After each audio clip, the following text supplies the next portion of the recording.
Hey guys, and welcome back to another breakdown. So tonight, I was very excited to start off the first watch party of the year with The Bad Batch, Season 2, Episode 1 and 2. So we start off Season 2, Episode 1 on a tropical planet with crabs chasing Wrecker, Echo, and Hunter, while Tech and Omega are in the ship keeping watch. She's begun studying with Tech, who's got her learning all the Imperial ships and their ins and outs. So it's clear that each member of the Bad Batch will be coaching her on their respective specialties. I'm guessing, Wrecker maybe on strength training, or Tech on studious and electronic things, as we saw Hunter on hunting, perhaps in combat, and Echo on, well, I guess a combination of everything. More to tell about that later. As the crew escape narrowly, Omega comes in clutch with her bow and arrow, which is something that the Night Sisters used in the Clone Wars. If you don't know about the Night Sisters, were rumored to learn more about them in the Ahsoka show, and they were using a lot of magic. They didn't use the Force so much, but used more so magic, and they were like witches. That's what made them pretty interesting in the show. And so this bow and arrow is something that I would like to see more of in the future, and to see more about its heritage and its rich history. The crew get back to Sid and deliver the cargo, so we know that they were just on a mission from Sid once again, just to kind of fill their pockets and continue on. As they enter the cantina, we see an arcade game with a Phase 2 clone trooper helmet on it. I thought this was fun to point out. They meet Sid's new friend, Fee, a trustworthy pirate, which really doesn't mean much, and she kind of starts the episode off with the next heist, and then Sid starts to explain more. Now, if I may say, I do hope, now that they're talking about pirates, to see more of Hondo Ohnaka. He is such a unique character, and I feel like the show would really benefit by having him in there. So, Fee does mention this next mission, and the mission is something that Sid explains. She says their next mission is to go to Sereno, particularly Castle Sereno, which is Count Dooku's former home. It's his palace. Now, some of you may wonder why Dooku lived in a castle, which doesn't really seem too humble for someone who used to be a Jedi Master. So Dooku was royalty, and if you want to learn more about Dooku, you can read Dark Disciple, but particularly I would pick up Dooku Jedi Lost. Dooku was born into royalty, and he was the Count of Sereno. When he gave up being a Jedi, he resumed his official title of Count and went back to his castle. Once he became the leader of the Separatist army, or rather I should say the face of it, he accumulated wealth beyond his royal family's worth from all of the worlds that he conquered, including his own people of Sereno. That's right, he was pretty scummy that way. Sid explains the Empire is raiding his castle and taking all of his relics and riches. The Bad Batch are to take some of the treasure of Dooku's castle, which would be more money than all of their past jobs combined. And she makes a good point. She says that once the Empire makes their way over here to her and shut her down, the boys won't get any more jobs. So this may be something worth risking, even though the Empire's after them. So with Crosshair and the Empire knowing exactly who they are, being part of Clone Force 99, and knowing that they are indeed out there, at least Crosshair does at this point, which we'll see at the end of Episode 2 with Rampart and everything, that the boys still are around, and the Empire is definitely looking for them. Maybe not all of the Empire, but I would say the higher-up personnels. So as they head to Sereno, Echo mentions that hiding is not the way to live, and he says this to Hunter, and Hunter explains that they're living like this for Omega's safety, and Echo blames everything on Omega, saying that they have their own lives too, which is true. He has a point, but at the end of the day, Hunter is the leader of the crew and he calls the shots. Omega is like a daughter to him at this point, and he's not going to abandon her or jeopardize her safety. Of course, Omega hears this and she gets very sad. Landing on Sereno, they notice Sereno City is quite destroyed, and it's because the Empire did the same thing they did here that they did on Camino at Tapoca City. They destroyed it. The clones are already moving a ton of the cargo with Imperial escort ships. Now, this only happens when something of immense value is being transported that requires that level of security, as mentioned in the show. Now, look, the things Dooku collected as the leader of the Separatist army are, of course, beyond any of our comprehension, but the things that he collected in his days as a Jedi and Sith are really what I think is the most interesting, and probably what Palpatine wants the most of. The holocrons and Jedi Sith artifacts go far beyond just money and trivial things of credit value that he accumulated as leader of the Separatists. The crew break into one of the containers and start to rummage through as they find jewels and treasure. The boys say Dooku took all of this from the worlds that he conquered through his corruption, when Omega says isn't that what we're doing? Which is true. I mean, they're kind of no better in a sense, but from a certain point of view, I guess we could say. However, a good reply in response to that is where she's told it depends what they do with the treasure that defines their level of corruption, I guess we could say, or their intent, which separates them from Dooku. Now, as much as I love Dooku as a character, and I think he was really cool, he was pretty corrupt at the end of the day. He did have his reasons for leaving the Jedi, absolutely, especially as we learned more in Tales of the Jedi. But his way of doing things by joining Sidious and being the leader of the Separatists really wasn't the best option. I don't think Qui-Gon Jinn would have followed the same path, but of course that's a different conversation for a different time. You guys are here for the breakdown, so let's continue. As the clones eventually discover a heist is happening, Omega, Echo, and Tech get separated from Wrecker and Hunter, as the three are trapped in the container, which is about to leave orbit. When Wrecker and Hunter try to catch a ride on it, they realize it's a bad idea and they jump off, landing them at the top of Dooku's palace where they're getting shot at by all the clones down below. So they get into his headquarters, and this was really sweet to see. This is the very same HQ that we saw plenty of times in the Clone Wars, where Dooku handled many of his affairs, including when he got that gnarly curse put on him by the Night Sister, Mother Talzin herself. Now, if you guys haven't read the comic run Son of Dathomir, I highly recommend it. It really goes into a lot of detail with Maul between season 5 and 6 after he got captured by Sidious.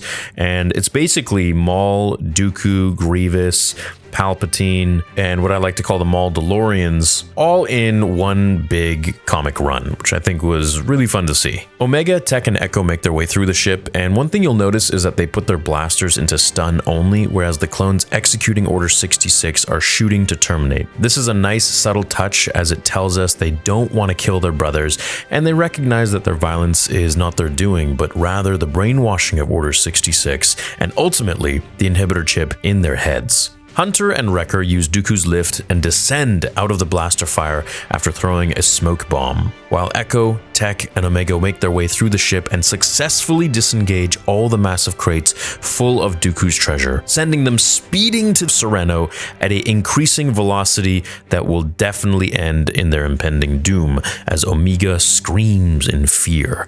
They crash land towards the ground of Sereno. The thrusters finally turn on at the last moment, providing them a somewhat safer landing as they communicate with Hunter and Wrecker, who are escaping Dooku's palace and heading into the city to hide, which kind of could be speculated as the ruins of war. Omega and the boys are in the upper forest region of the planet. After crash landing, Tech breaks his leg, his femur to be exact, and they hoist him out of there and up the cliff. Captain Wilco, a captain of the clone forces, or now I guess turning stormtroopers, during the mission on Sereno, with an uncolored patch, mind you, or rather a black one, is a hard-as-nails captain who wants proper confirmation that the thieves are dead or found.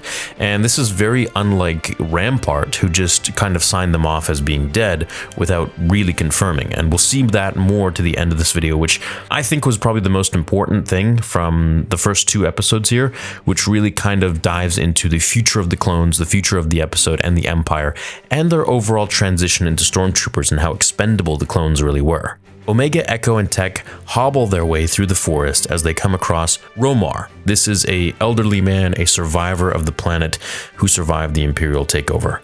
He takes them to his shelter, which is really the only shelter in the area, at Echo's orders, and apparently there are many others there with him, but we don't get to see them. Hunter and Wrecker are watching the clones setting up a perimeter as Captain Wilco proves to be quite the intelligent leader, giving orders to his men.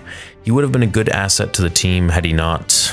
Well, yeah, we can basically talk about that at the end of this breakdown, what happens to him. Wrecker and Hunter come across some old Separatist tanks, and it was really cool to see these guys again. If you remember these tanks from episode 1 during the war against the Gungans on Naboo, as well as many episodes of the Clone Wars, including the very first one with Yoda. They plan to power these tanks up and get out of there with sheer firepower alone, a very Wrecker thing to do. Omega speaks with Romar, and he starts to talk about Dooku, which is pretty cool. He lived during the time of Dooku, and he's quite old, so he's about the same age as Dooku would have been anyways, maybe a little bit younger. He tells them that Dooku took from not just the worlds that he conquered, but also his own people, as he points to himself. Once Dooku left the Jedi Order after the death of Qui-Gon Jinn, he ended up turning Sereno into a part of the CIS, the Confederacy of Independent Systems. Romar gives Omega a kaleidoscope as she looks into it, and she's amazed at all the colors, exclaiming that there's jewels in there. Romar tells her, no, just reflected glass. It's meant to make you happy, which is worth far more than any jewel. Now, this is beautiful. In a world that's taken all the money from him and his fellow people, he knows how to be happy without much at all, whereas Dooku had all the money in the galaxy, and yet in his opinion was a scummy, greedy person. Romar brings Tech a Serenian external hard drive, essentially, pretty much, filled with the planet's art, music, memories of his people, and history, and Tech obviously fixes it. Hunter and Wrecker try to power the Separatist tanks, but to no avail. They've been dead for far too long. So they grab a battery from one of the tanks using Wrecker's immense strength, and the only way they knew which battery still had juice in it, my theory, is because of Hunter's ability to feel electromagnetic energy. So he could probably feel some of the juice left in one of the batteries. And, well, at least that's my theory. We learned about this ability back in the final season of the Clone Wars when they teamed up with Anakin on Anaxis. Wrecker hooks the battery pack up to the literal tank's cannon that he rips off and blasts their way out of there. So this is going to be a cool little Easter egg that they're going to be carrying with them throughout the rest of the season that Wrecker's going to be blasting people with. Omega sneaks off to the crashed freighter and grabs some jewels from the war chest of Dooku. As the clones start to approach them, cornering them in, Hunter and Wrecker get to the ship and head towards the rest of the crew to pick them up. Tech fights off the clones, cornering Echo and Omega trapped in the freighter as Omega drops all the jewels. Her hopes are to get the crew rich to buy their freedom from these risky jobs once Sid gets shut down, and mainly because she overheard Echo complaining about Omega ruining their lives. So there's a bit of a, sappy moment. Echo assures her that he didn't mean it like that in a dire situation once again, and they jump their way out of there as an LAAT gunship approaches to blast them to oblivion, when Tech steps in and saves the day as he uses the Gatling gun to shoot down the ship and any approaching clones. Romar also helps by pulling Omega and Echo up to safety with the rope as the boys arrive just in time in the ship to grab them. Romar throws the kaleidoscope to Omega and says, "Remember what I said." So I think that there's more to this thing than meets the eye. There's more to this toy. It's probably all jewels inside, and it's not just reflected glass. And maybe this is the payday that they needed, or perhaps the toy itself is extremely valuable or belonged to Dooku, who knows. This shows that even though Romar didn't have money, he valued the fun and happiness that the jewels provided through the kaleidoscope rather than selling it. Now this is where it gets interesting. Captain Wilco speaks with Rampart, and he's told that there were inaccuracies in his report. Rampart informs him that the Bad Batch Clone Force 99 was destroyed on Tapoca City on Camino. He did it himself.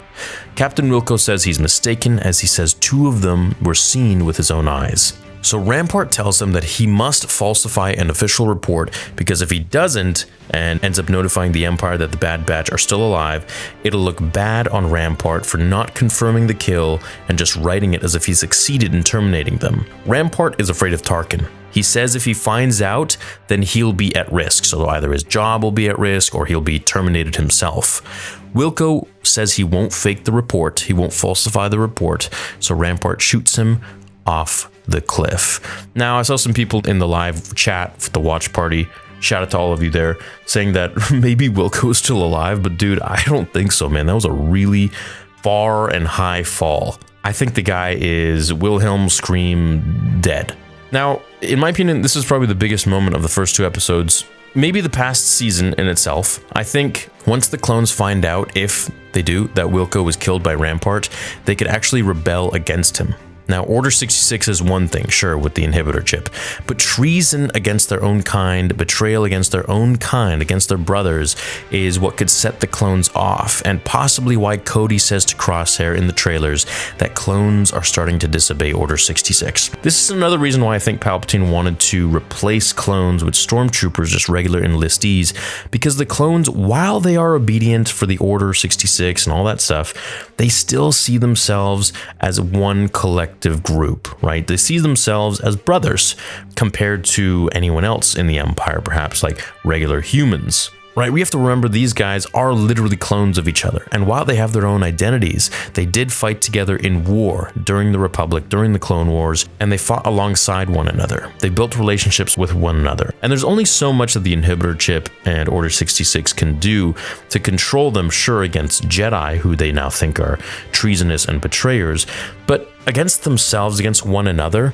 I think that's going a little bit too far, and that's going beyond the reach and the power of the inhibitor chip.